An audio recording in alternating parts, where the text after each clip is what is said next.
Can you guys hear me by any chance? Alright, so Everything on It by Silverstein. I asked for a hot dog with everything on it, and that was my big mistake because it came with a parrot, a bee in a bonnet, a wristwatch, a wrench, and a rake. It came with a goldfish, a flag, and a fiddle, a frog, and a front porch swing, and a mouse in a mask. That's the last time I asked for a hot dog with everything on it. Alright, so I chose this poem because it actually made me laugh when I was having a bad day at school, and it also shows how precision of language is very important when you're speaking to someone new or that you don't know too well. So, to be honest, the main reason why I picked this was mainly because it was funny. I'm not gonna lie here. Like, I'm no expert with poetry, but, you know, I had a good laugh over this, so I picked this one. And that's pretty much it. I hope everybody has a good night. Bye-bye. The Favorite Poem Project was founded by Robert Pinsky, the Poet Laureate of the United States, and his purpose was to demonstrate that Americans actually do read poetry. Contrary to stereotype, that a lot of Americans have favorite poems, and they love poems, and they actually sort of use poems throughout their lives. So the Favorite Poem Project is people reading poems they love and telling us why they love them. Whoever you are, no matter how lonely, the world offers itself to your imagination, calls to you like the wild geese, harsh and exciting, over and over announcing your place in the family of things. This poem I've chosen, and it was kind of a difficult choice because I like so many of Mary Oliver's poems, but this one in particular speaks to me about hope. And I think most of us in this room have probably been in a spot where hope isn't always easy to find. And I know that this particular poem inspired me through some dark days in recent couple years. And to me, it's a reminder that no matter what we face, no matter what despair we might come upon in our lives, or how we might feel, the universe offers all of her gifts to us through all the beauty of nature. The rivers continue to flow. The geese right now are flying home again. And it continues. It's a cycle. And so I think Mary Oliver, through this poem, is trying to say to us, stop and think about it. You know, no matter what your worries are or whatever your despairs are, you are part of this amazing universe. And that should give you strength. That should give you hope. And in a way, I think it helps all of us find out how we really are, or have a place, I guess I should say, in the family of things that she mentions. In my Because one of the key things with the Favorite Poem Project is choice.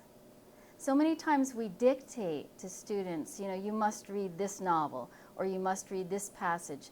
But with the Favorite Poem Project, students get to choose.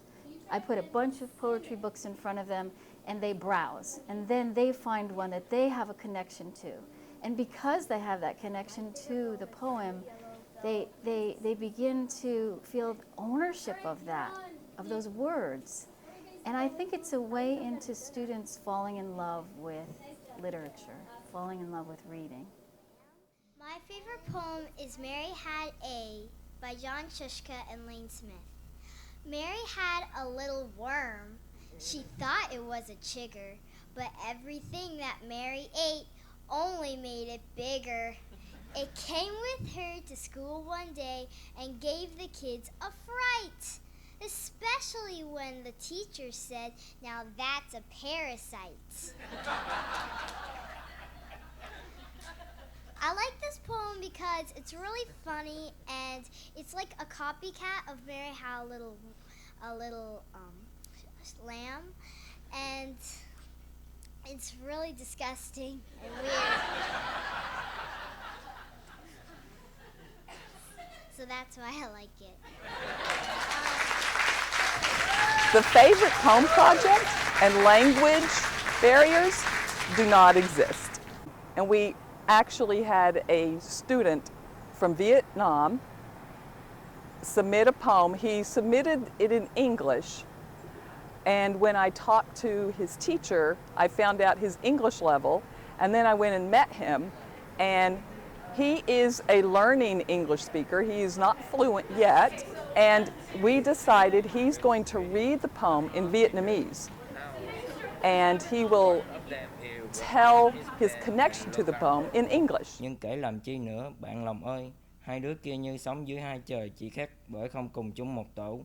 Đứa vui sướng là con nhà chủ và đứa buồn là con mụ ở làm thuê. This poem is important to me because it talks about poor people in Vietnam. I came to the United States from Vietnam when I was 15. When I was in school in Vietnam, I had to memorize many poems. When I lived in Vietnam, I saw a lot of poor people in the street, in the market, and everywhere. I had friends who were poor. I gave money to the poor people so they could buy food. They would say, "Good luck, boy, you are a good son and a good student." I do have a good luck. Thanks to my grandma who brought me here to the United States. And I work hard at Liberty High School and to be a good student. Thank you. Part of what I like about the Favorite Poetry Project is a lot of times the people who are performing the piece will speak about what it meant to their lives, or speak about why that poet was important to them, speak about some event in their life that it connects to.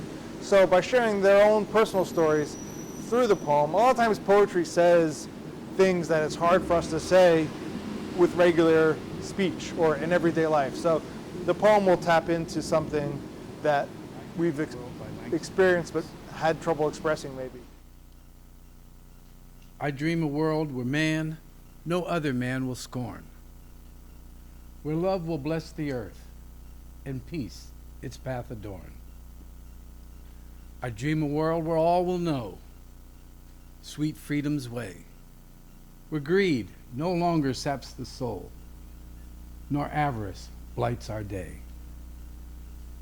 A world I dream where black or white, whatever race you be, will share the bounties of the earth, and every man is free.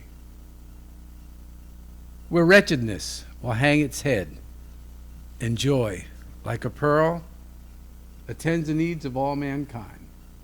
Of this I dream, my world. I chose this poem because when I was a student at the University of San Diego, I had just gotten out of the Navy, and I really was just overwhelmed with the idea of going somewhere and becoming something more than what I had ever even imagined to be. And this poem speaks of imagination. It speaks of love. It speaks of peace. It speaks of freedom. And if you've ever been away from home, like I was away from home for a number of years, in foreign countries where the smells were different, the sounds were different, the language was different, everything was different. First thing you long for is home.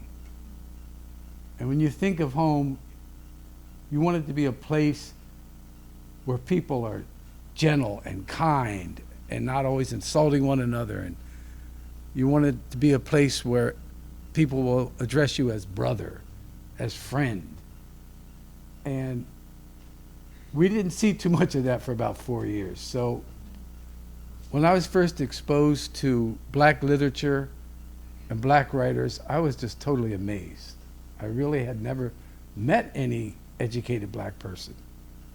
So I was just full of excitement, full of imagination. I just wanted to be part of something that would last. And poetry and literature are things that will just go on. And just, if anybody who doesn't enjoy reading, whether it's poetry or whether it's drama or whether it's a novel, I think it's really missing out on something. So for me, this is just something that I'll probably do as long as I possibly can. And I hope some of you or most of you will do likewise. Thank you for your attention.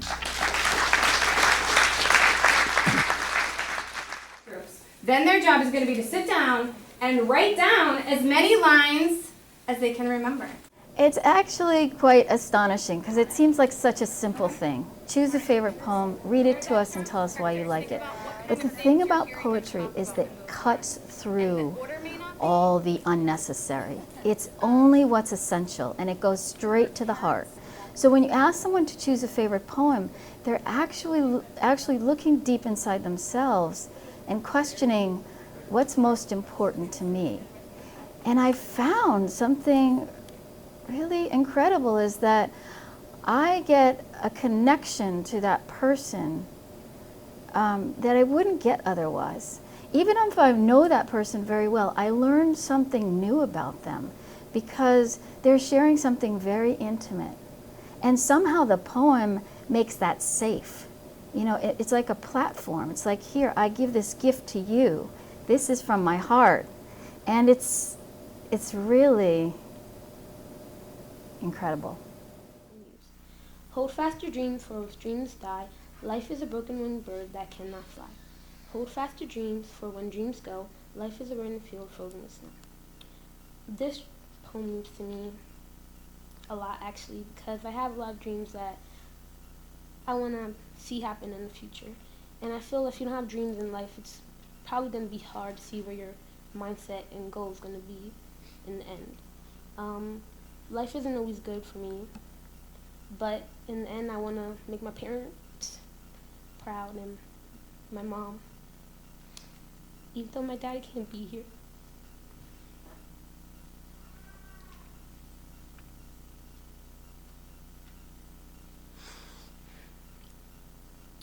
I want to make him proud too, and I know that he loves me.